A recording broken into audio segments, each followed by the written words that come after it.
આજે સમગ્ર દેશમાં કિસાન દિવસની ઉજવણી થઈ રહી છે ત્યારે છોટાઉદેપુરના બોડેલીના ખેડૂત પ્રકાશભાઈએ પ્રાકૃતિક ખેતી દ્વારા વિકાસની કેડી કંડારી છે।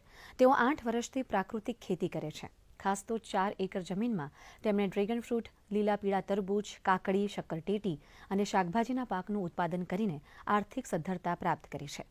આધુનિક ટેકનોલોજી સાથે તેઓ પ્રાકૃતિક ખેતી કરી રહ્યા છે, જેના માટે તેઓને વર્ષ 2021-22નો પ્રાકૃતિક કાર્યશાળા એવોર્ડ પણ રાજ્યપાલ આચાર્ય દેવવ્રતના હસ્તે પ્રાપ્ત થયો હતો।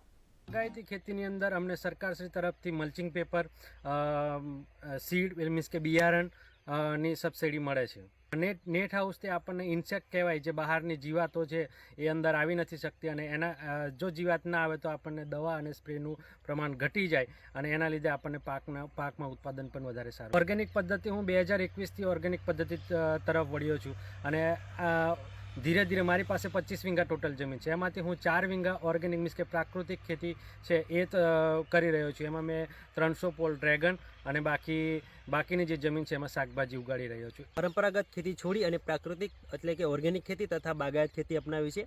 થોડીક ટેકનિકો બદલી અને જો આપણે ખેતી કરીએ તો ચોક્કસપણે આપણે ખેતીમાં ફાયદો મેળવી શકીએ છીએ, આવક વધારી શકીએ છીએ અને રાસાયણિક ખેતી કરવાથી જે નુકસાન થાય છે આપણી જમીનને લાંબા ગાળે, એ જો પારંપરિક એટલે કે ઓર્ગેનિક ખેતી અથવા તો પ્રાકૃતિક ખેતી કરી અને આપણે જો ખેતી કરીએ તો ચોક્કસપણે આપણે ખેતીમાં બેનિફિટ મેળવી શકીએ છીએ।